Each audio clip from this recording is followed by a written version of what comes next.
आज बेटा हम लोग नेक्स्ट टॉपिक करेंगे सॉल्युबिलिटी। सॉल्युबिलिटी में हम सबसे पहले करेंगे उसकी डेफिनेशन। तो डेफिनेशन में सबसे पहले बताऊंगा सॉल्युबिलिटी होती क्या है। तो मैं लिखता हूँ यहाँ पे सॉल्युबिलिटी की डेफिनेशन।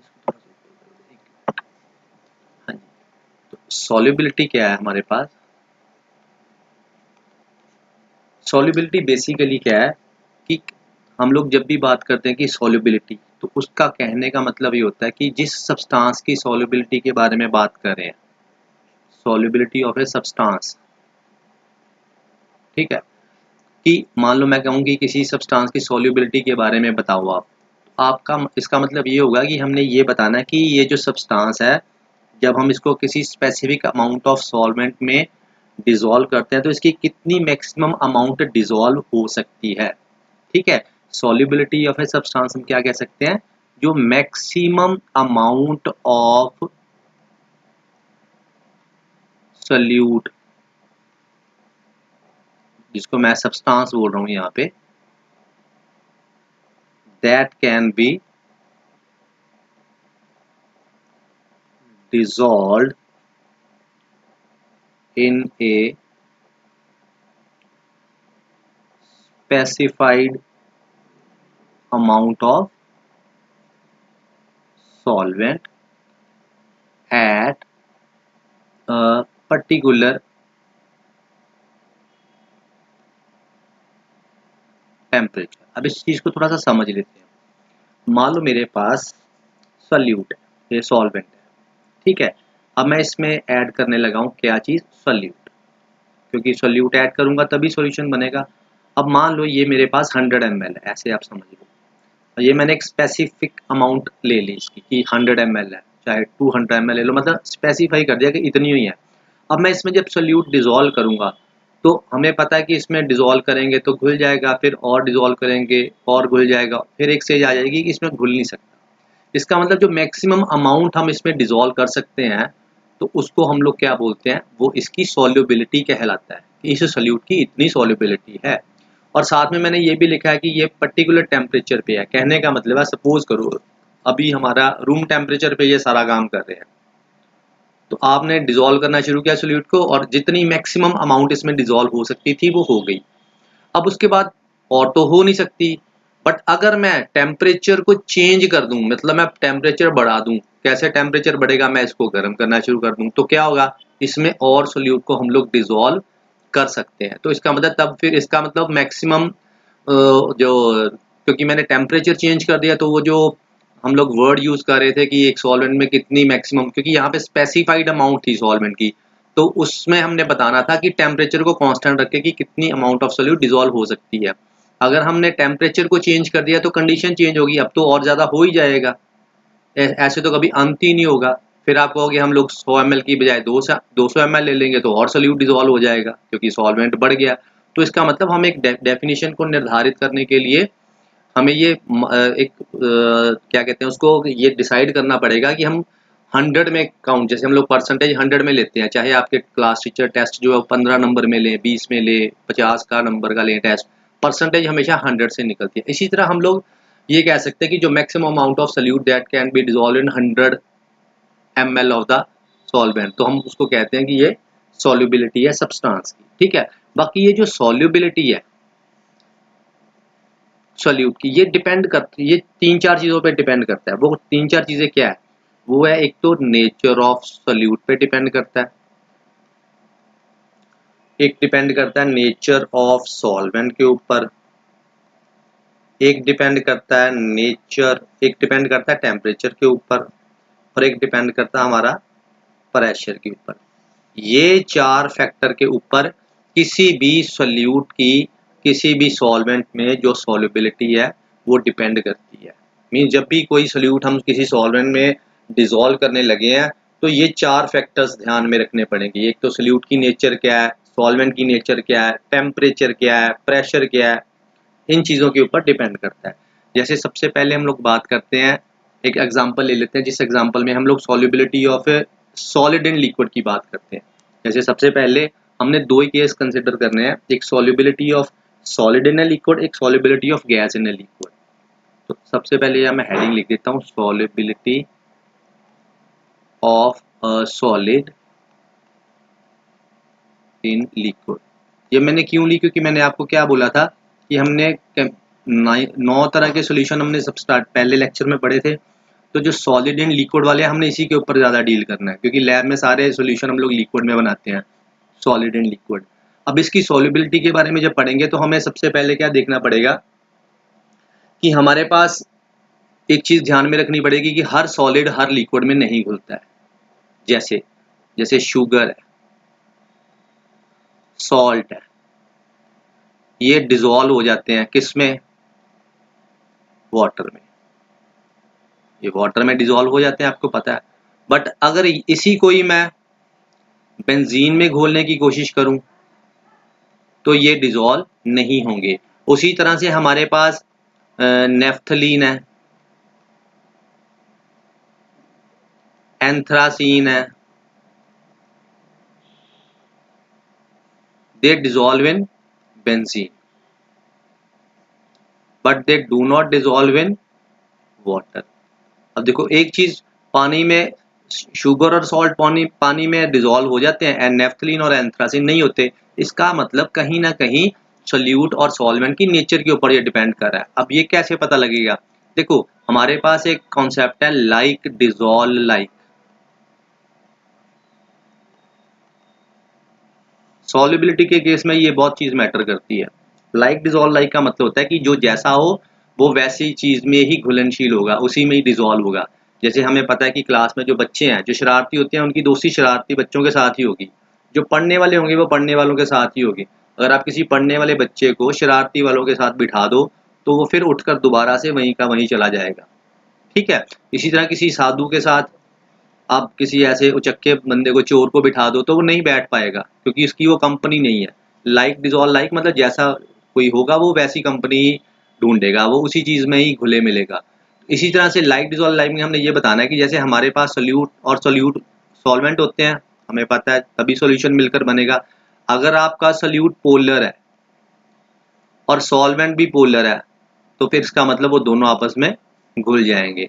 अगर आपका सोल्यूट पोलर है और जो सॉल्वेंट है वो नॉन पोलर है, अब दोनों की नेचर क्या हो गई, अलग अलग हो गई, तो फिर वो घुलनशील नहीं होगी। इसीलिए ये देखो, जो वाटर है ना, ये पोलर सॉल्वेंट है, ये हमारा नॉन पोलर है। और ये दोनों क्या है हमारे पास, ये तो हाइड्रोजन बॉन्ड बनाता है, सॉल्ट हमारा क्या है, वो एक आयनिक कंपाउंड है। ठीक है। तो हम ये कॉन्सेप्ट कर सकते हैं, क्योंकि सॉल्युबिलिटी में लाइक डिसॉल्व लाइक वाला कंसेप्ट भी होता है, सॉल्युबिलिटी में हम लोग हाइड्रोजन बॉन्ड भी देखते हैं कि हाइड्रोजन बॉन्ड तो नहीं बना रहा है। ठीक है। जनरली जो लाइक डिसॉल्व लाइक है वो पोलर नॉन पोलर के लिए हम लोग देखते हैं। ठीक है। अब इसी तरह से यहाँ पे देखो, नेफ्थलीन और एंथ्रासीन जो है, नेफ्थलीन होती है डांसिंग बॉल्स को बोलते हैं, आपको पता होगा, जो आप सर्दियों में आप कपड़े रखते हो ना, स्वेटर वगैरह, तो उसमें आपने देखा होगा व्हाइट कलर की बॉल्स पड़ी होती हैं, उनको हम लोग बोलते हैं नेफ्थलीन बॉल्स, डांसिंग बॉल्स।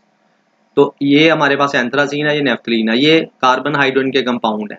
तो ये ऑब्वियसली क्या होंगे, नॉन पोलर होंगे। तो बेंजीन भी क्या है, ये भी कार्बन हाइड्रोजन का कंपाउंड है, ये भी नॉन पोलर है। इसीलिए नॉन पोलर में सोल्यूबल है। बट ये जो हमें पता है ऊपर वाटर मैंने बताया पोलर है, तो ये भी हमारा क्या है, पोलर है, और ये नॉन पोलर है। तो नॉन पोलर पोलर में नहीं घुलेगा, इसलिए ये सोल्यूबल नहीं है। ठीक है। तो हमें ये पता लग रहा है कि हमारे पास जितने भी सल्यूट हैं वो सॉल्वेंट में तभी डिसॉल्व होंगे अगर उनकी नेचर मैच करती होगी। अगर नेचर मैच नहीं करेगी तो उसमें डिसॉल्व नहीं होगी। ठीक है। फिर उसके बाद एक और भी चीज़ है, इसमें एक दो कंसेप्ट और भी आते हैं। जैसे हम लोग एक वर्ड पढ़ते हैं डिसोल्यूशन, और एक पढ़ते हैं क्रिस्टलाइजेशन।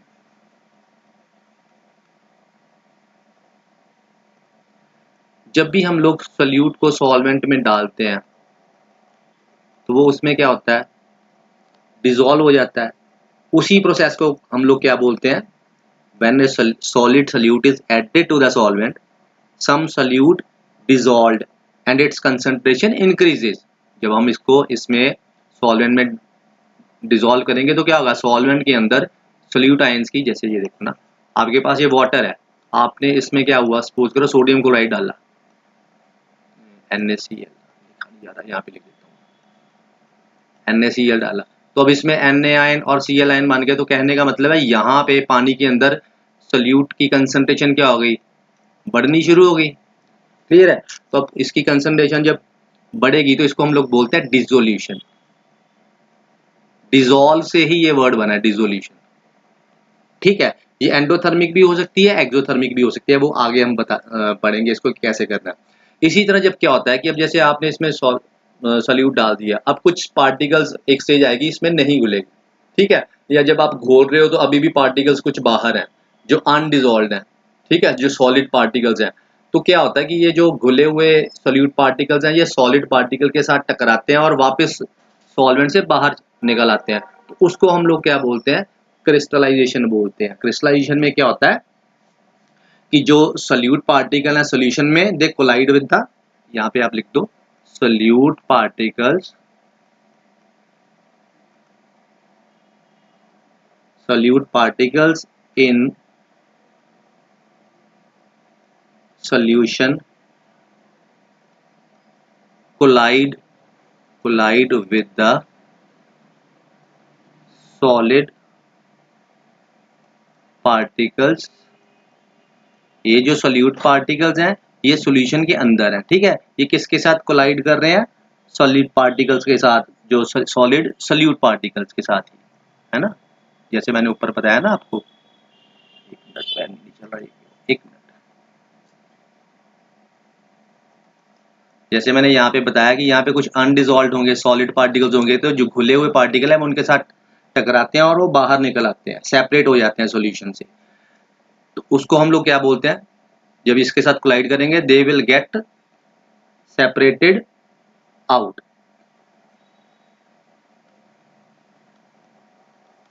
ठीक है, तो इसको हम लोग क्या बोल देते हैं, क्रिस्टलाइजेशन बोल देते हैं। ठीक है। और इसी तरह से जब एक इक्विलिब्रियम एस्टेब्लिश हो जाता है कि सॉल्यूट को जब हम लोग सॉल्वेंट में घोलते हैं तो सॉल्यूशन बन जाता है, और डिसोल्यूशन होती है तो सॉल्यूशन बनता है, और सॉल्यूशन में कुछ पार्टिकल्स बाहर आ जाते हैं तो वापस सॉल्यूट और सॉल्वेंट मतलब सेपरेट आउट हो जाते हैं। मतलब एक तरफ आपकी डिसोल्यूशन हो रही है, एक तरफ आपकी क्या हो रही है, क्रिस्टलाइजेशन हो रही है। और एक स्टेज ऐसी आएगी जब डिसोल्यूशन और क्रिस्टलाइजेशन बराबर हो जाएगी तो हम कहेंगे कि एक डायनामिक इक्विलिब्रियम हो जाएगा। डायनामिक शब्द का मतलब होता है मोशन में। हमें लगता है कि कुछ भी नहीं हो रहा, हमें लगता है कुछ भी नहीं हो रहा, बट जो है रिएक्शन आगे की तरफ भी जा रही है, जो प्रोसेस जो आगे की तरफ भी जा रहा है और प्रोसेस जो है वो पीछे की तरफ भी जा रहा है। ठीक है। और यहीं से हम लोग ये डेफिनेशन भी बता सकते हैं, जो हम लोग सैचुरेटेड सॉल्यूशन और अनसैचुरेटेड सॉल्यूशन, मैंने पहले भी बात कर चुका हूँ इसके बारे में फर्स्ट लेक्चर में। सैचुरेटेड सॉल्यूशन क्या कहेंगे हम लोग, सैचुरेटेड सॉल्यूशन या अनसैचुरेटेड सॉल्यूशंस वो वाले सॉल्यूशंस होते हैं जिनमें हम लोग और ज्यादा सॉल्यूट क्या कर सकते हैं, डिसॉल्व कर सकते हैं, जबकि सैचुरेटेड में जो है और कैपेसिटी नहीं होती। ठीक है, such a solution in which no more solute can be dissolve at the same temperature, क्योंकि टेम्परेचर को जरूर कांस्टेंट रखना है। टेम्परेचर बढ़ाएंगे फिर तो सॉल्युबिलिटी बढ़ी जाएगी। जब आप किसी चीज को गर्म करते हो, मान लो पानी में आपने चीनी घोल ली, चीनी घुलना एक स्टेज आएगी, चीनी घुलना बंद हो जाएगी। आप उसमें अमाउंट डाल रहे हो, घोल रहे हो, अमाउंट डाल रहे हो, घोल रहे हो, एक स्टेज आएगी तो बंद हो जाएगी। बट अब आप कहोगे कि ये तो सोल्यूशन सैचुरेटेड हो गया, तो क्या अब मैं उसमें और कुछ नहीं डिसॉल्व कर सकता, और चीनी कर सकते हो। कैसे, एक ही तरीका है, आप उसको गर्म करना शुरू कर दो। मतलब टेम्परेचर दोगे, हीट करोगे, टेम्परेचर बढ़ेगा तो उसके कारण क्या होगा कि उसमें और ज्यादा जो सोल्यूट है वो डिसॉल्व हो जाएगा। ऐसे को हम लोग क्या बोलते हैं, फिर वो सुपर सैचुरेटेड सोल्यूशन बन जाता है। ठीक है। अब उसमें आपको ये चीज ध्यान में रखनी है कि जो आपका जैसे मैंने आपको कहा कि जब हम लोग सोल्यूट को सॉल्वेंट में डालते हैं तो वो वाला प्रोसेस जो है वो एंडोथर्मिक भी हो सकता है और एक्सोथर्मिक भी हो सकता है। ये मैंने दो अलग अलग लिख के क्यों बताया, एक्सोथर्मिक वो वाले प्रोसेस को बोलते हैं जिसके दौरान हीट दी जाती है करवाने के लिए। एक्सोथर्मिक क्या होता है कि जिस जिस प्रोसेस के दौरान हीट बाहर निकलती है। मान लो आपने सोल्यूट को सॉल्वेंट में डाला, ठीक है, तो क्या होगा, आपका सॉल्यूशन बन जाएगा। ये मेरे पास एक इक्वेशन मैंने बना ली, इक्विलिब्रियम भी आ गया। अब डिपेंड करता है, जैसे आपको पता है ना कि आप घर में कली करवाते हैं, हम लोग दीवारों के ऊपर पेंट करवाते हैं, जो पुराने समय में कली होती थी, उसको जब पानी में डालते थे तो आप कई बार देखना उसमें हाथ लगा के कि वो बर्तन कितना ज्यादा गर्म हो जाता था। वो गर्म इसलिए हो जाता था क्योंकि वो एक जो है एक्सोथर्मिक रिएक्शन होती है पानी में और चूने में। तो जस्ट मैं समझाने की कोशिश कर रहा हूँ कि वो प्रोसेस क्या है। आपने सोल्यूट को सॉल्वेंट में डाला, सॉल्यूशन बन गया, फिर ये वापस इस तरफ क्रिस्टलाइजेशन हुई तो एक स्टेज आ जाएगी, सब कुछ बैलेंस हो जाएगा। अब आप देखना है कि मान लो जब आपने सोल्यूट को सॉल्वेंट में डाला और वो वाला प्रोसेस आपका क्या है, एंडोथर्मिक है सपोज करो, मींस जो आपकी डिसोल्यूशन है वो क्या है, आपकी एंडोथर्मिक है। एंडोथर्मिक का मतलब हीट देनी पड़ रही है।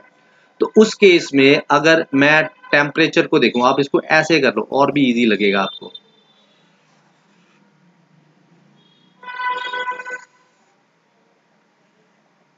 टेम्परेचर और सॉल्युबिलिटी, ताकि आपको इससे पता लग जाएगा। हमें वैसे पता ही है, मान लो आप जब एंडोथर्मिक रिएक्शन है, मीन आपको हीट देनी पड़ रही है, तो इसका मतलब जब मैं टेम्परेचर को बढ़ाऊंगा तो सॉल्युबिलिटी बढ़ेगी। और अगर मान लो प्रोसेस आपका जो डिसोल्यूशन प्रोसेस है वो एक्सोथर्मिक है, क्या है वो, एक्सोथर्मिक है। एक्सोथर्मिक का मतलब क्या है कि वो हीट पहले से ही बाहर निकाल रहा है। अगर उस केस में अगर मैं हीट को बढ़ाता हूं तो फिर सॉल्युबिलिटी क्या हो जाएगी, डिक्रीज हो जाएगी, क्योंकि यहाँ पे एक ली चैटलियर प्रिंसिपल आपने पढ़ा होगा।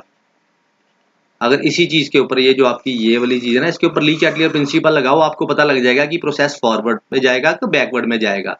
ली चैटलियर प्रिंसिपल क्या कहता था कि जब भी कोई रिएक्शन इक्विलिब्रियम में हो और हम उसके ऊपर कोई एक्सटर्नल स्ट्रेस लगाएं, तो हमेशा जो इक्विलिब्रियम दोबारा से अटेन होने के लिए क्या करता है, वो जो बाहर से एक्सटर्नल स्ट्रेस लगाया गया है उसको अनडू करता है, उसको नलीफाई करता है।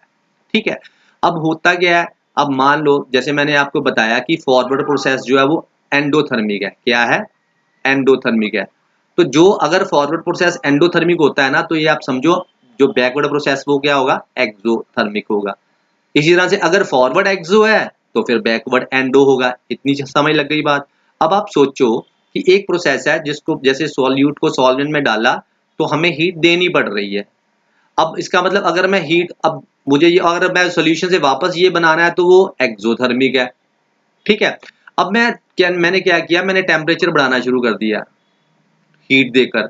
अब आप खुद सोचो कि दोनों में से प्रोसेस किस तरफ जाएगा, जिस तरफ हीट रिक्वायर्ड होगी। हमें रिक्वायर्ड फॉरवर्ड की तरफ है या बैकवर्ड की तरफ है, एंडो कहाँ पे लिखा हुआ है, फॉरवर्ड की तरफ। तो इसका मतलब टेम्परेचर बढ़ाने पर, ये देखो ये टेम्परेचर बढ़ाया तो सॉल्युबिलिटी बढ़ गई, मतलब ये इसमें और घुलेगा और ये प्रोसेस फॉरवर्ड की तरफ जाएगा। ठीक है। अब मान लो मैं दोबारा से लिखता हूं,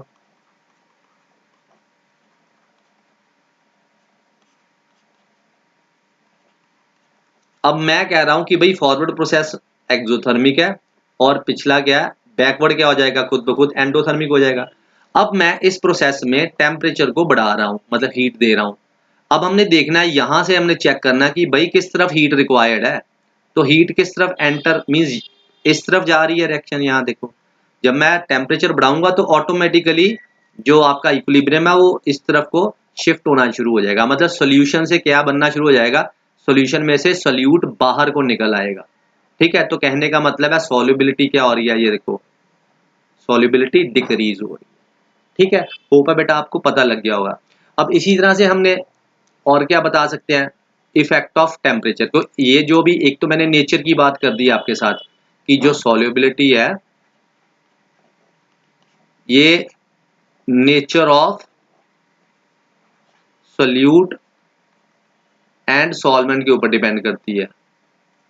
अब इसके अलावा और किसके ऊपर डिपेंड करती है, टेम्परेचर पे भी डिपेंड करती है, वो अभी हमने देख लिया, और प्रेशर के ऊपर भी डिपेंड करती है। हालांकि जब सॉलिड को लिक्विड में दबाते हैं, हमें पता है कि सॉलिड और जो लिक्विड है ये इनकम्प्रेसिबल होते हैं, दे आर इनकम्प्रेसिबल, इसलिए प्रेशर का कोई ज्यादा इफेक्ट इनके ऊपर नहीं होता है। ठीक है। तो फिर उसके लिए हम लोग क्या करते हैं, उसके लिए ज्यादा जो है हम लोग जो देखते हैं वो प्रेशर का इफेक्ट हम तब पढ़ते हैं जब हम लोग सॉल्युबिलिटी गैस की जो है वो स्टडी करते हैं सॉलिड के अंदर। मीन जैसे अब नेक्स्ट टॉपिक में ये है कि हम लोग स्टडी करेंगे सॉल्युबिलिटी ऑफ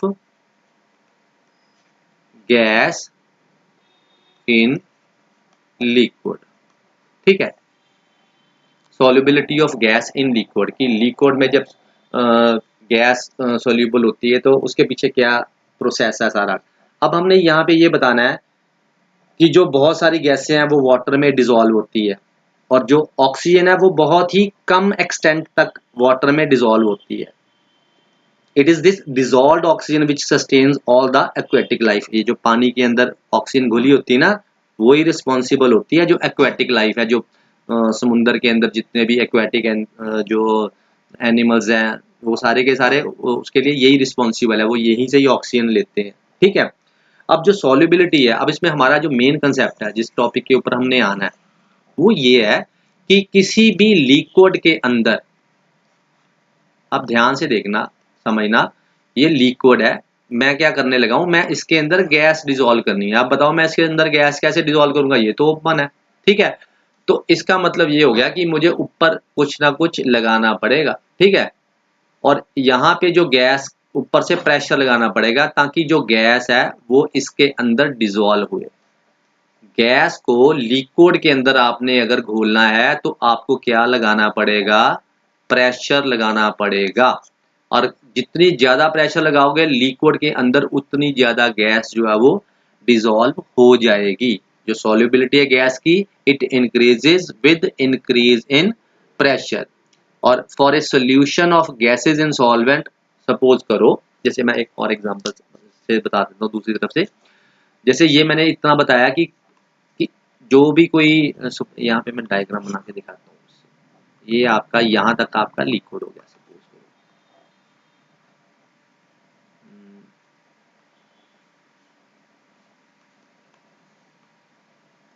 यहाँ पे मैं क्या करता हूँ, थोड़ा ऐसे ब्लैक कलर से बना देता हूँ ताकि आपको समझ लग जाएगी। अब उसके बाद क्या हुआ, मैंने क्या किया, ऊपर से प्रेशर लगाया, प्रेशर लगाया तो क्या हो गया, यहां तक तो लिक्विड ही था मेरा सारा। ठीक है, जब मैंने प्रेशर लगाया तो ये जो मॉलिक्यूल्स है ये पास पास आ जाएंगे, मतलब यहां से लेकर यहां तक जो खाली जगह है, पहले यहां से लेकर यहां तक थी खाली जगह, हमारा लिक्विड यहां तक है और अब जगह कम हो गई। अब होता क्या है, यहाँ पे जो per unit area number of striking molecules बढ़ रहे हैं, प्रेशर बढ़ रहा है, अब दोबारा से ये इक्विलिब्रियम अटेन करने के लिए गैस डिसॉल्व हो जाएगी। तो कहने का मतलब है कि गैस डिसॉल्व हुई है, तो इसका मतलब हम जितना ज्यादा प्रेशर लगाते हैं उतनी ज्यादा गैस की सॉल्युबिलिटी लिक्विड में क्या होती है, इंक्रीज होती है। जितना प्रेशर बढ़ाएंगे उतनी सॉल्युबिलिटी जो है वो बढ़ जाएगी। ठीक है, और यही हेनरी ने स्टडी किया था। वो कहता था कि किसी भी गैस के अंदर, जो किसी भी लिक्विड के अंदर जो गैस डिसॉल्व्ड है वो डिपेंड करती है कि इस लिक्विड की सतह के ऊपर जो वेपर्स हैं वो कितना गैस जो है वो कितना प्रेशर यहाँ पे एक्सर्ट कर रहे हैं, उसके अकॉर्डिंगली उन जो गैस है वो लिक्विड के अंदर घुल जाएगी। ठीक है, और डाल्टन जो था वो भी उसी कंटेम्प्रेरी टाइम में सेम चीज को स्टडी कर रहा था, उसने भी यही चीज बोली थी कि जो सॉल्युबिलिटी ऑफ गैस है इन ए लिक्विड या solution is a function of partial pressure of the gas. ठीक है, वो पार जो जितनी भी गैस की जो सॉल्युबल गैस जो लिक्विड के अंदर सॉल्युबल उसकी जो घुलनशीलता है, जो सॉल्युबिलिटी है, वो किसके ऊपर डिपेंड करती है, गैस के पार्शियल प्रेशर की तरह।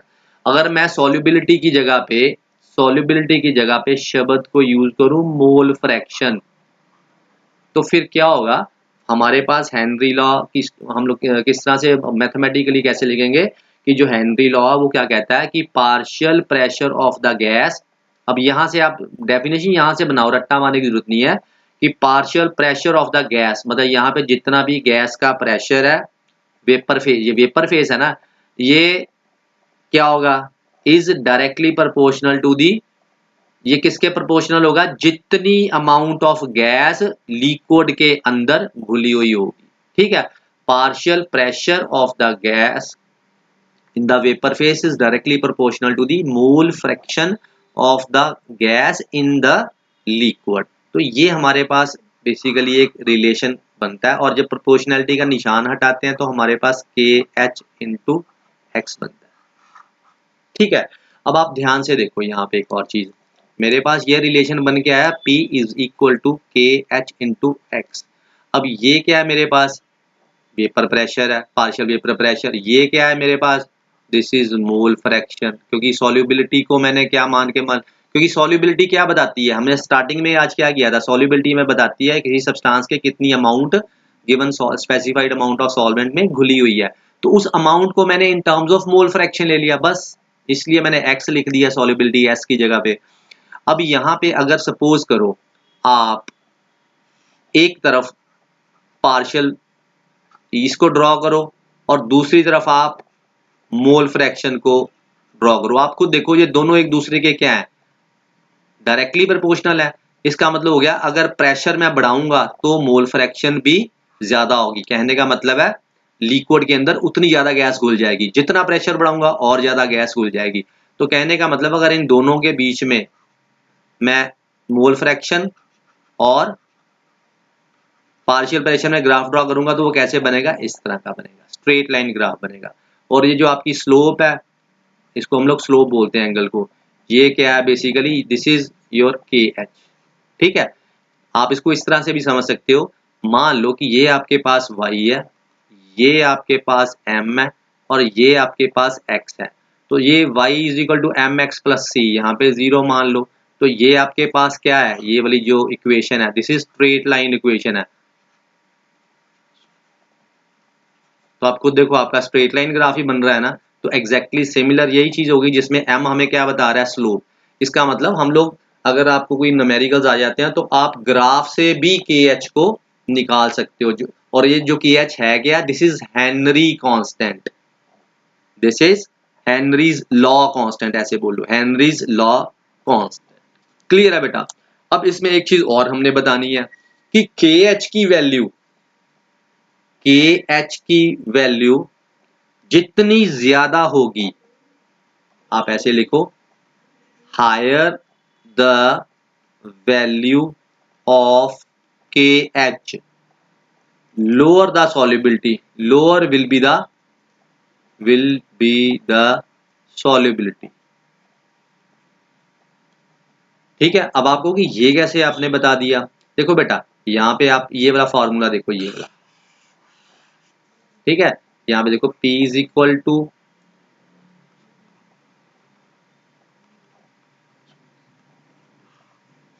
ये मैंने इसी से लेके आया हूँ, ये वाली चीज है ना, इसको इधर लिख दिया मैंने के एच उठा के इधर लिख दिया। अब आप देखो यहाँ पे के एच और एक्स में क्या रिलेशन बन रहा है, K H and X they are reciprocal to each other. अगर के एच बढ़ता है तो एक्स क्या होएगा, कम होएगा। अब एक्स क्या चीज होती है कि लिक्विड के अंदर कितनी गैस डिसॉल्व है, अगर के एच बढ़ेगा तो सॉल्युबिलिटी जो है वो डिक्रीज होगी। हाँ ये जरूर है कि टेम्परेचर बढ़ाने पर के एच बढ़ेगा। अब वो क्यों, क्योंकि हमें पता जब हम लोग टेम्परेचर बढ़ाते हैं ना, जब भी टेम्परेचर इंक्रीज करेंगे तो कोई भी गैस, जैसे मान लो कोई लिक्विड है उसके अंदर गैस घुली हुई है, जब मैं टेम्परेचर बढ़ाऊंगा तो गैस क्या करेगी, बाहर निकल जाएगी। कहने का मतलब है सॉल्युबिलिटी क्या हो जाएगी, कम हो जाएगी। सॉल्युबिलिटी कम होगी तो अंडरस्टूड है के एच क्या होगा, बढ़ जाएगा। आप अगर अपनी एनसीईआरटी की बुक में देखो तो वहां पे टेबल बनाया हुआ, टेबल में आपको जैसे उन्होंने अलग अलग गैसेस दी हुई हैं, जैसे O2 दिया हुआ, एक आपको दिया हुआ 293 केल्विन पे और एक दी हुई है आपको 303 केल्विन पे। यहाँ पे जो वैल्यू दी हुई है वो 34.86 के एच वैल्यू दी हुई है और यहाँ पे जो वैल्यू दी हुई है 46.82 दी हुई है। अब आप देखो टेम्परेचर यहाँ पे क्या कर रहा है, टेम्परेचर क्या कर रहा है, इंक्रीज कर रहा है, तो यहाँ पे ये वैल्यू भी क्या हो रही है 46.82, ये भी क्या कर रही है, इंक्रीज कर रही है।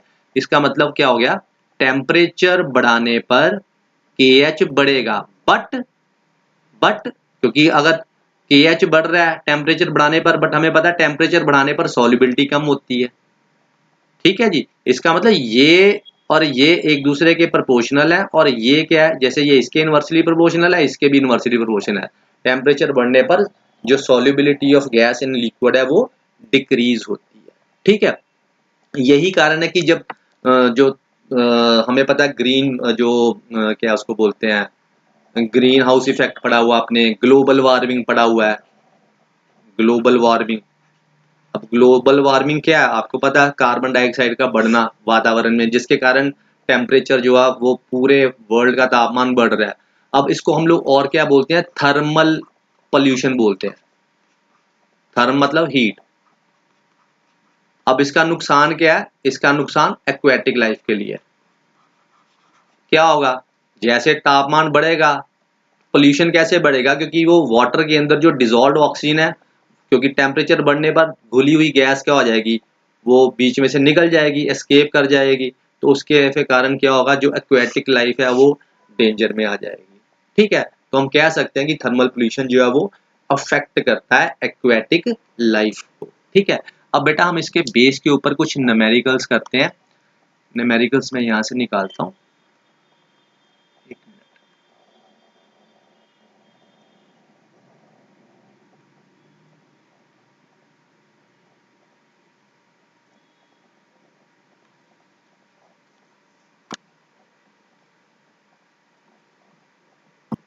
ये एनसीईआरटी के क्वेश्चंस हैं, हम लोग बारी बारी से करते हैं सारे के सारे।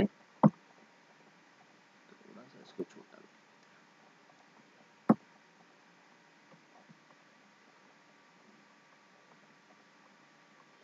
ठीक है बेटा।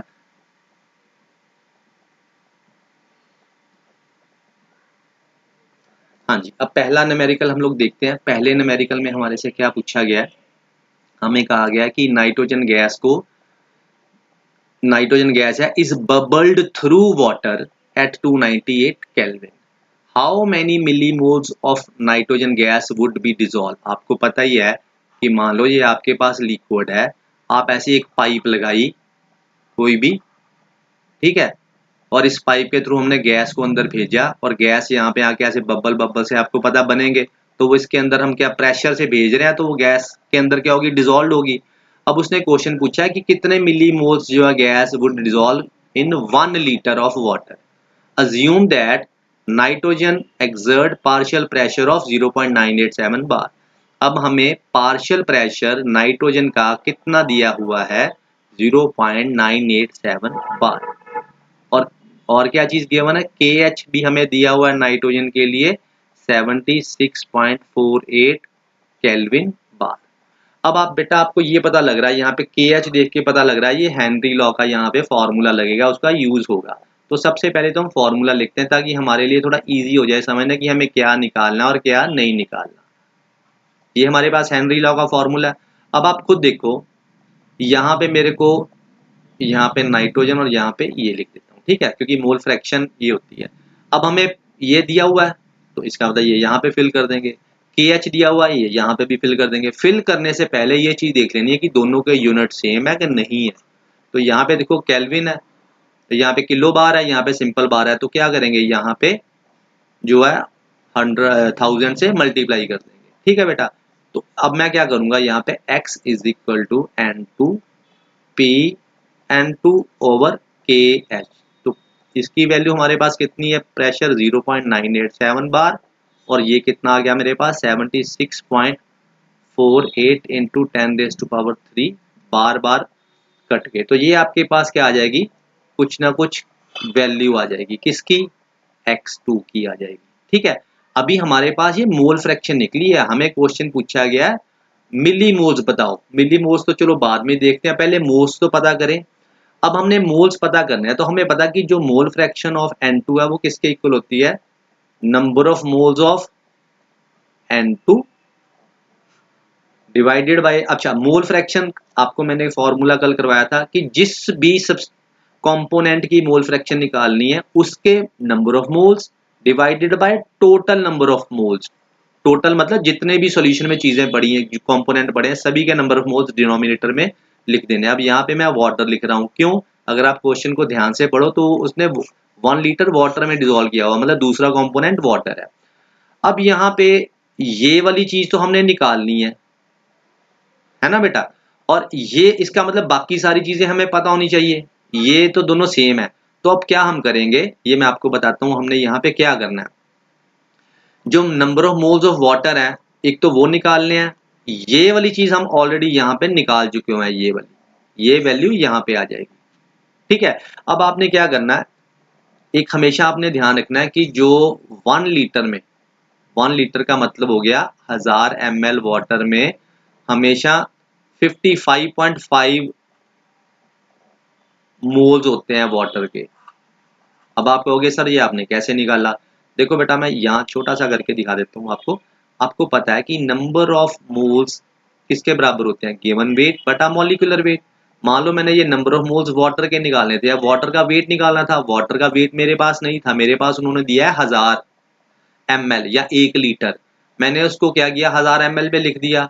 अब 1000 ml लिख दिया। अब हमें ये भी पता है कि वाटर की डेंसिटी 1 होती है, जब इसको 1 से मल्टीप्लाई करूंगा तो ये 1000 ग्राम में कन्वर्ट हो जाएगा। तो इसका मतलब मेरे पास 1000 ग्राम वेट है। और m क्या होता है? Molecular mass of water. तो 18 से डिवाइड करेंगे तो ये मेरे पास कितना आ जाएगा? 55.5। तो इसका मतलब मेरे पास इसके मोल्स तो मैंने निकालने हैं, किसके? नाइट्रोजन के। डिनोमिनेटर में भी ये लिखा हुआ है, तो मैं क्या करता हूँ, क्योंकि मोल फ्रैक्शन का मतलब होता है कि 1 से कम, मोल्स बहुत कम है इसकी। जो वैसे भी हम क्या करते हैं, जो न्यूमेरिकल करते हैं, तो हम ये मान के चलते हैं कि जो सोल्यूट है उसकी मात्रा बहुत कम है सॉल्वेंट की तुलना में, या उसके मोल्स बहुत कम है सॉल्वेंट की तुलना में। तो उस वजह से हम लोग डिनोमिनेटर में सोल्यूट को इग्नोर कर देते हैं। मतलब इस पूरी की जगह पे हम लोग सिर्फ इसी को ही कंसिडर करते हैं, इसको हम क्या कर देते हैं? इग्नोर मार देते हैं। तो इसका मतलब यहाँ पे नीचे मैं लिखूंगा number of moles of water, जो कि मैंने अब निकाल लिए हैं। ये वाली चीज मैंने निकाल ली, कितनी? 55 ये यहाँ पे फिल कर दूंगा। और इधर मोल फ्रैक्शन जो है वो कितनी है, वो यहाँ से निकल यहाँ पे फिल कर दोगे आप वैल्यू निकाल के। तो दोनों को इसको उठा के दूसरी तरफ ले जाओगे तो आपके पास क्या आ जाएगा? नंबर ऑफ मोल्स आ जाएंगे, नंबर ऑफ मोल्स आ जाएंगे। ठीक है। उसके बाद आपने उसको किस में कन्वर्ट कर देना है? मिली मोल्स में। अगर आप ध्यान से देखो उसने मिली मोल्स में पूछा है। ठीक है बेटा, होप आपको ये समझ लग गया होगा। आंसर आपको दिया हुआ, आप इसमें करके कमेंट बॉक्स में बता देना कि आपका आंसर निकला कि नहीं निकला। ठीक है बेटा। उसके बाद नेक्स्ट देखते हैं, इसको थोड़ा सा और शॉर्ट कर देते हैं, ये थोड़ी ज्यादा जगह घेर रहा है।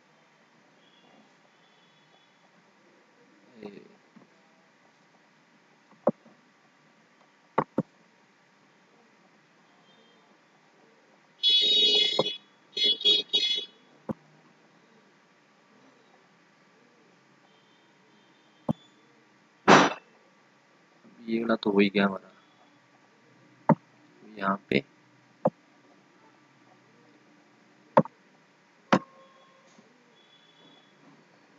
हाँ जी। अब नेक्स्ट देखते हैं। नेक्स्ट क्वेश्चन हमारे पास कौन सा है? नेक्स्ट क्वेश्चन है ये वाला। H2S is a toxic gas with rotten egg like smell is used for the qualitative analysis। ठीक है। if the solubility of this water at STP is this, calculate the Henry law constant। अब देखो बेटा, आपको यहाँ पे पहले तो आपको पता है हेनरी लॉ का फॉर्मूला लगाना पड़ेगा। वो क्या होता है? प्रेशर इज इक्वल टू के H into x, mole fraction. अब उसने क्वेश्चन को फिर मैं दोबारा से पढ़ देता हूँ कि H2S एक टॉक्सिक गैस है जिसकी की रॉटन एग लाइक स्मेल होती है। उसको हम लोग यूज करते हैं क्वालिटेटिव एनालिसिस में। If solubility of this in water at STP is this, तो ये हमें क्या दी हुई है? सॉल्युबिलिटी दी हुई है। अब सॉल्युबिलिटी कितनी दी हुई है? इतने मोलर दी हुई है। इसका मतलब सॉल्युबिलिटी को हमने रिप्लेस किया था ना मोल फ्रैक्शन से, इसका मतलब ये चीज तो मुझे दी हुई है। ठीक है, सॉल्युबिलिटी हमें दी हुई है। और उसके बाद हमने क्या करना है? अच्छा, ये मोल फ्रैक्शन है, सॉरी, यहाँ पे मोलैलिटी दी हुई है। आप यहाँ पे क्या करोगे? ये मैंने हिंट भी लिखा हुआ है यहाँ पे। हमारे पास एक फॉर्मूला आता है ये वाला, m is equal to X B, क्योंकि यहाँ पे H2S जो वो सोल्यूट है हमारा, into 1000 over 1 minus X B into molar mass of solvent. तो ये मोलैलिटी मुझे दी हुई है, तो इसको मैं किस में बदल लूंगा? एक्स बी में। सॉल्वेंट कौन सा मेरे पास? ये देखो वाटर है, तो यहाँ वाटर का 18 में भर दूंगा। तो इसको क्रॉस मल्टीप्लाई करके सॉल्व करके आपके पास क्या आ जाएगा? मोल फ्रैक्शन आएगी। ये जो मोल फ्रैक्शन की वैल्यू है कि ये यहाँ पे भरनी है। ठीक है। और आपको P क्या दिया हुआ है? प्रेशर यहाँ पे कितना दिया हुआ? यहाँ पे, हाँ, यहाँ पे आपको दिया हुआ है STP। ठीक है। STP का मतलब क्या हो गया? Standard temperature pressure. तो वो हमारे पास कितनी वैल्यू होती है? 0.987 बार। ठीक है, ये वाली वैल्यू यहाँ पे आ जाएगी। x की वैल्यू इस फॉर्मूले से निकलेगी, इस वाले फार्मूले से। ये इस पे भर के इसको उठा के इसके नीचे डिनोमिनेटर में लिख देंगे और KH की वैल्यू निकल आएगी। होप है ये आपका आंसर निकल आएगा। बाकी मैं आपको ये बता देता हूँ कि ये फॉर्मूला बना कैसे है। ठीक है बेटा, ये आपको बना के दिखा देता हूँ। देखो मैंने क्या किया, मान लो कि आपके पास मोल फ्रैक्शन XA है और XB क्या है, मोल फ्रैक्शन ऑफ सोल्यूट है। अगर मैं इनको डिवाइड कर दूं XA को XB के साथ, और अगर मैं इसको ओपन कर दूं, मतलब XA की वैल्यू किसके बराबर होती है, number of moles of solvent divided by number of moles of solvent plus number of moles of solute. ये मैंने इसकी जगह पे लिखा है, पूरे की जगह पे। अब उसके बाद क्या है, ये बटे का निशान है, ओवर का, ये ओवर का निशान लगाया, और अब इसकी वैल्यू मैं यहाँ पे फिल करता हूँ। तो ये क्या आएगा, NB over NA plus NB। ठीक है, अभी आप देखो इसका डिनोमिनेटर और इसका डिनोमिनेटर सेम है, तो ये कटे जाएंगे। तो आपके पास क्या रह जाएगा, NA ओवर NB। अब इसको और फिर इलेबोरेट करते हैं। इसकी जगह पे मैं भरता हूँ WA बटा MA, और यहाँ पे लिखता हूँ WB बटा MB। क्लियर है बेटा। अब एक चीज देखो, अब उसके बाद दोबारा से मैंने लिखा XA over XB is equal to WA over MA। इन दोनों को मैंने क्या किया, यहाँ पे उल्टा के लिख दिया। तो ये क्या आ गया मेरे पास, MB, और यहाँ पे क्या आ गया मेरे पास, WB। ठीक है, अब यहाँ पे आप एक चीज देखो, अगर मैं इसको उठा के दूसरी तरफ ले जाऊं, ये वाला WB, एक तो पहले मैं इसको दूसरी तरफ ले गया, फिर मैं किसको लेके गया, इनटू XA MB, मतलब ये वाली चीज को भी ले गया, इसको नीचे ले गया और इसको मैं ऊपर ले गया। और क्या दो चीजें रहेगी मेरे पास, ये इनटू WA, इसको भी मैं ले गया। ये दोनों को मैं डिनोमिनेटर में ले गया और इसको न्यूमिनेटर में ले गया। ठीक है बेटा, और ये XB को मैं दूसरी तरफ ले गया, XB को मैं दूसरी तरफ ले गया। अब मेरे पास क्या है, अब इधर मेरे पास क्या बच गया, सिर्फ MA बचा हुआ है। इसको हम लोग बाद में देखते हैं। अब देखो मैंने क्या किया, मैंने यहाँ पे 1000 से मल्टीप्लाई कर दिया। इसको ऐसे करता हूँ मैं, थोड़ा सा, एक मिनट, थोड़ा दूर करके लिखता हूँ। यहाँ पे मेरे पास क्या बच गया आपका, XB, क्योंकि ये XB को मैं दूसरी इस तरफ ले गया था, इस तरफ XB आ गया ऊपर, और नीचे इधर जो अकेला बचा था MA वो पड़ा हुआ है। अब मैंने क्या किया, मैंने 1000 से मल्टीप्लाई इधर भी कर दिया, 1000 से मल्टीप्लाई इधर भी कर दिया। कोई फर्क तो नहीं पड़ा, क्योंकि ये तो कट ही जाएंगे। ये मैंने इसलिए किया क्योंकि अब देखो इसमें ये क्या चीज बन रही है बेटा, ये क्या चीज बन रही है, गिवन वेट बटा molecular weight into 1000 over W। तो ये इतना पार्ट मेरे पास क्या बन रहा है, M। ठीक है, ये क्या बन गया, M इंटू XA। दूसरी तरफ मेरे पास क्या है, XB ओवर MA इंटू 1000। अगर मैं अब यहाँ पे और क्या कर सकता हूँ, मैंने M is equal to XB into 1000, ये दो चीजें लिखी। डिनोमिनेटर में क्या लिखूंगा, MA लिख दिया MA, और ये XA लिख दिया, यहाँ पे मैंने XA लिख दिया। अब उसके बाद मैंने नेक्स्ट स्टेप क्या किया, M is equal to XB into 1000 over, ये XA क्या है, मोल फ्रैक्शन और सॉल्वेंट हमें पता है, ये मैं साइड पे यहाँ पे बता देता हूँ। ये ऑलरेडी मैंने पहले ही बताया होगा, मोल फ्रैक्शन सोल्यूट और सॉल्वेंट जो है ये हमेशा 1 के इक्वल होती है। इसका मतलब मैं XA की जगह पे लिख सकता हूँ 1 माइनस XB, और इधर मल्टीप्लाई में क्या आ गया, MA। ठीक है, तो ये मेरे पास देखो ये क्या फार्मूला बन गया, ये वही वाला फार्मूला बन गया जो मैं ये बता रहा हूँ, ये वाला। ठीक है, तो ये वाला हमारे पास जो रिलेशन है ये है मोलैलिटी और मोल फ्रैक्शन का। जब भी मोलैलिटी और मोल फ्रैक्शन में से एक चीज पता हो तो दूसरी हम पता कर सकते हैं। ठीक है बेटा, इसको इसमें बदल सकते हैं, इसको इसमें बदल सकते हैं। क्लियर है, तो उसी से वैल्यू निकाल के वो फिल करनी है, तो आपका ये वाला आ जाएगा। इसी तरह से नेक्स्ट क्वेश्चन अब देखते हैं हम लोग। Henry law constant for the carbon dioxide in water is this. KH हमें दिया हुआ है कितना, 1.67 इंटू 10⁸ पास्कल। उसके बाद calculate the quantity of carbon dioxide in 500 ml of soda water when packed under 2.5 atmosphere carbon dioxide pressure. और हमने quantity of carbon dioxide की निकालनी है, जो कि पैक्ड की, जो इसमें सोडा वाटर में जिसको पैक किया हुआ under pressure 2.5 atmosphere carbon dioxide. ठीक है, तो कितना प्रेशर हमें दिया हुआ है 2.5 एटमॉस्फेयर।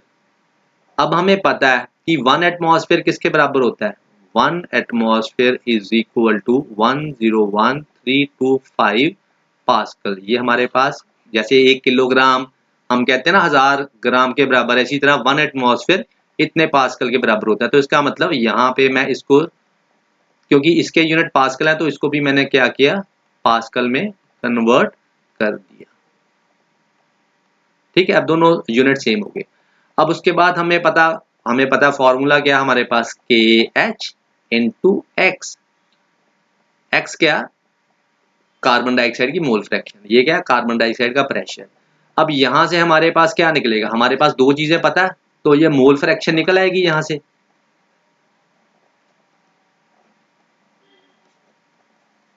अब दोनों वैल्यू यहाँ पे फिल करके क्या निकल आएगा, मोल फ्रैक्शन निकल आएगी। This is mole fraction. यहाँ क्वांटिटी निकालनी है कि कितनी अमाउंट घुली हुई है उसके अंदर कार्बन डाइऑक्साइड की। यहाँ कहने का मतलब कितने मोल्स घुले हुए हैं। तो कोई बात नहीं, यहाँ पे एक्स बी की आप वैल्यू निकाल लेना। उसके बाद आपने क्या करना है, आपने कहना है कि एक्स कार्बन डाइऑक्साइड जो है, ये मोल फ्रैक्शन किसी भी कंपोनेंट की निकालनी है तो किसके इक्वल होता है। मैं बार बार एक चीज रिपीट कर रहा हूँ, किसी जिस भी कंपोनेंट की मोल फ्रैक्शन निकालनी है उसके नंबर ऑफ मोल्स ऊपर डिवाइडेड बाय नंबर ऑफ उसी के नंबर ऑफ मोल्स प्लस जो दूसरा कंपोनेंट है। दूसरा कंपोनेंट हमारे पास कौन सा है, वाटर, क्योंकि वाटर में कार्बन डाइऑक्साइड डिसॉल्व कर रहे हैं। अब ये वाली वैल्यू हमें कहाँ से मिल जाएगी, ऊपर वाले से। यहाँ जब आप इसको सॉल्व करोगे ना तो यहाँ से हमारे पास ये वैल्यू निकल आएगी, तो हम यहाँ पे फिल कर देंगे। अब इस ये चीज हमने निकाल के देनी है क्योंकि हमें पूछा क्वांटिटी। क्वांटिटी का मतलब कितने मोल्स कार्बन डाइऑक्साइड जो उसमें घुली हुई है। डिनोमिनेटर में मैंने कहा था कि सोल्यूट की मात्रा को आप क्या कर सकते हो, इग्नोर कर सकते हो। अब बात रहेगी सिर्फ number of moles of water की। ठीक है, अब हमारे पास कितना 500 ml वाटर है। अभी मैंने पिछले न्यूमेरिकल में आपको बताया था कि 1 लीटर जो पानी होता है उसमें वाटर के कितने मोल्स होते हैं। मैंने कहा था आप याद ही कर लो, 55.55 मोल्स होते हैं। तो इसका मतलब अगर 1 लीटर है, अगर आधा लीटर होगा, कहने का मतलब है 500 ml होगा, तो ये भी आधे हो जाएंगे। तो 55.5 को हम लोग 2 से डिवाइड करके तो क्या आ जाएगा, 27 पॉइंट समथिंग वैल्यू आ जाएगी, 27 ही आ जाएगा। तो ये मेरे पास यूनिट आ गए इसके, यूनिट बोल दिया, इसके मोल्स आ गए। तो ये मोल्स अब यहाँ पे भर दूंगा। अब ये जो यहाँ पे भरने के बाद मैं क्या करूंगा, मेरे पास number of moles of carbon dioxide किसके बराबर आएंगे, mole fraction of carbon dioxide, ये वाला। और इसको मैं इधर ले गया था तो इसको मल्टीप्लाई कर दिया मैंने, multiply number of moles of water. तो ये दोनों की वैल्यूज यहाँ पे फिल करके आपके पास नंबर ऑफ मोल्स ऑफ ए आ जाएंगे। ठीक है बेटा, ये आप सॉल्व करके कमेंट बॉक्स में लिख देना कि आंसर आपका मिल गया। ठीक है बेटा, नेक्स्ट देखते हैं कौन से क्वेश्चन है हमारे पास। हेनरी लॉ कांस्टेंट, ये वाला है next question. The partial pressure of ethane over A solution containing इतने ग्राम ऑफ इथेन इज 1 बार। ठीक है, अब इसमें आपको एक चीज बतानी है। देखो, if the solution of contain इतने gram of ethane what shall be the partial pressure of the gas. कहता एक सॉल्यूशन में इथेन गैस घुली हुई है, कितनी घुली हुई है, इतनी घुली हुई है। किस प्रेशर के ऊपर घोला गया था, 1 बार के ऊपर। ठीक है, if the solubility of a gas is known at unit pressure, 1 unit pressure, then solubility of a gas, solubility of another gas, नहीं, same gas, solubility of same gas at another pressure can be known.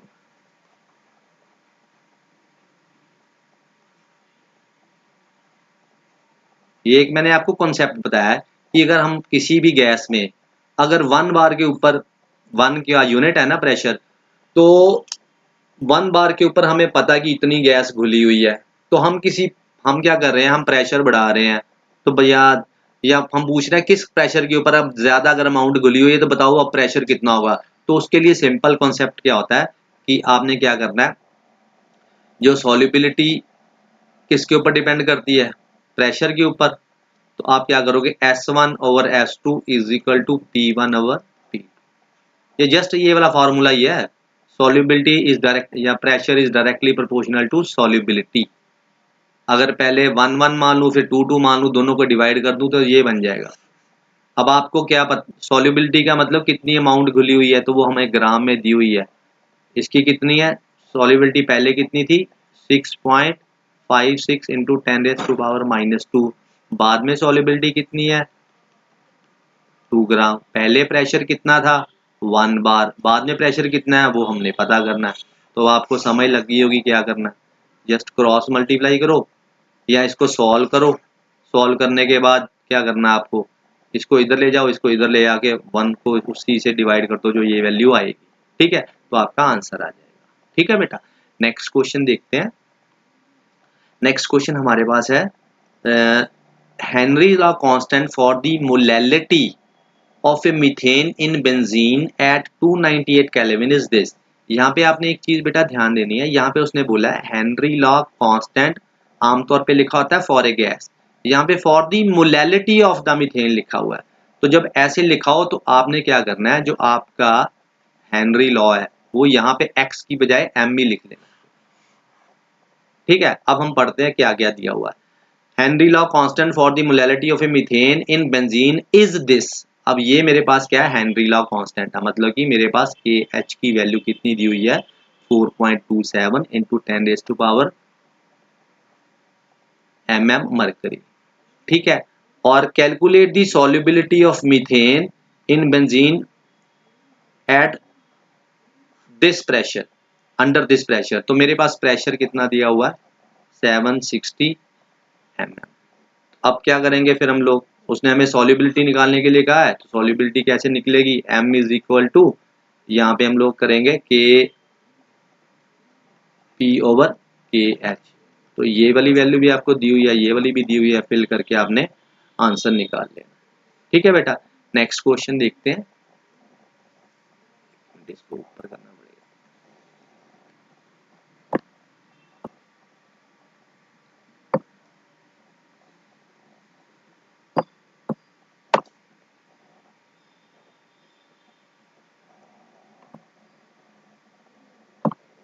ठीक है जी, हाँ जी, अब इसमें देखते हैं, इसमें इसको नीचे कर दे।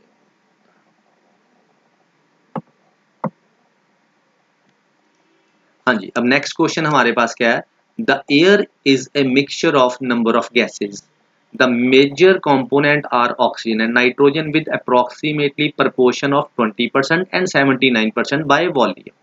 ठीक है, the water is in equilibrium with the air. मान लो ये आपके पास वाटर है और यहाँ पे सारी क्या है आपकी, ये मैं क्या कर देता हूँ, ये सारी क्या है आपकी एयर है इर्द गिर्द। ठीक है, अब हमें पता है कि एयर के अंदर क्या क्या मौजूद है, एयर के अंदर नाइट्रोजन भी है, एयर के अंदर ऑक्सीजन भी है। वो ये कह रहा है कि ये 79% बाय वॉल्यूम है, ये 20% बाय वॉल्यूम है। ठीक है, अब जो उसने नेक्स्ट क्या बोला है कि the water is in equilibrium with the air. अब ये जो वाटर है ये इस एयर के साथ क्या है इक्विलिब्रियम में है, मतलब अब जितना प्रेशर था वो यहाँ पे प्रेशर मतलब एक कांस्टेंट हो गया, वो कितना है 10 एटमॉस्फेयर है। ठीक है, 10 एटमॉस्फेयर प्रेशर हमें दिया हुआ। अब उसके बाद वो क्या बता रहा है हमें कि इफ KH4, मतलब हमें KH की वैल्यू दी हुई है, KH for O2 is 3.30 into 10⁻⁻, शायद 9 होगा, मेरे से सही तरह से लिखा नहीं गया। ये NCERT का अनसॉल्व्ड क्वेश्चन है, उसमें से आप देख सकते हो। और उसके बाद है मेरे पास KH4 nitrogen is equal to 6.51 into 10⁻⁷. ठीक है बेटा, अब आपको निकालना क्या है, calculate the composition of gases in water, मतलब वाटर के अंदर कितनी गैस घुली हुई है। अब पहली तो बात ये है कि कॉम्पोजिशन निकालनी है, इसका मतलब जैसे मेरे को फॉर्मूला है PO2 is equal to KH into XO2। ठीक है बेटा, अब इसका मतलब कि मुझे पहले तो ये दो चीजें पता होनी चाहिए, इससे मैं पहले तो मोल फ्रैक्शन निकाल लूंगा। क्या हमें प्रेशर ऑफ ऑक्सीजन दिया हुआ है? हमें नहीं दिया हुआ, हमें सिर्फ ये बताया हुआ है कि इसकी एयर में 20% मौजूद है ऑक्सीजन बाय वॉल्यूम, मतलब कि 100 में से 20 जो है, मतलब टोटल गैस में 20% ये है। तो अगर मान लो टोटल प्रेशर 10 है, टोटल पूरी गैस का, पूरी एयर का एटमॉस्फेरिक प्रेशर उसने कितना बताया, 10 mm है जो लग रहा है, एयर एक्सर्ट कर रही है। तो इसका मतलब 10 का 20% कितना होगा, ये कट जाएगा, तो मेरे पास 2 आ जाएगा। इसका मतलब मेरे पास ये तो आ गया 2 एटमॉस्फेयर। और उसके बाद KH की वैल्यू कितनी मेरे पास आ रही है, KH की वैल्यू आ रही है 3.30 इंटू 10⁻⁴, मान लो मैं 7 मान के चल लेता हूँ, mm इंटू x2। अब यहाँ पे एक चीज समझने वाली है, वो क्या है, यहाँ पे mm में है, यहाँ पे क्या लिखा हुआ है, एटमॉस्फेयर। तो मुझे क्या करना पड़ेगा, इसको एक एटमॉस्फेयर में 760 mm होते हैं, तो मुझे इसमें 760 से मल्टीप्लाई करना पड़ेगा, ठीक है। और दूसरी तरफ मेरे पास वही वाली चीज है। अब इसको मैं उठा के इस तरफ नीचे ले आऊंगा, 3.30 इंटू 10⁻⁷, और ये मेरे पास क्या आ जाएगी, मोल फ्रैक्शन ऑफ, यहाँ पे O2 लिख दो, O2 आ जाएगी, ठीक है। इसी तरह से आप सेम टू सेम किसका निकाल लोगे, नाइट्रोजन का। पहले तो नाइट्रोजन के आप निकालो कि उसका प्रेशर कितना है, ठीक है। पहले तो ये प्रेशर निकालो कि वो 100 में से 79 है, इसका मतलब 10 में कितना होगा, तो ये कैलकुलेट करोगे, जो 10 आ गया, तो ये 7.9 एटमॉस्फेयर प्रेशर जो है, मतलब 10 में 10 में जो 7.9 एटमॉस्फेयर है, वो सिर्फ और सिर्फ नाइट्रोजन के कारण है। अब नाइट्रोजन जितना प्रेशर लगा रही है उसी हिसाब से पानी के अंदर घुलेगी, तो अब उसका प्रेशर और उसका हमें KH वैल्यू भी दी हुई है, तो वहां से उसकी वैल्यू निकल आएगी, जो X वैल्यू है। तो आप देखना यहाँ पे जो X वैल्यू दी है वो आप यहाँ पे देख लेना कि आपका आंसर जो है वो मैच करता होगा, ठीक है बेटा। तो होप है आपको ये समझ लग गई होगी, अच्छे से तैयारी करो, और मैं कोशिश करूंगा और न्यूमेरिकल्स थोड़े से करवाऊं। तो बाकी सब्सक्राइब करो, लाइक करो, शेयर करो फ्रेंड्स के साथ। थैंक यू बेटा।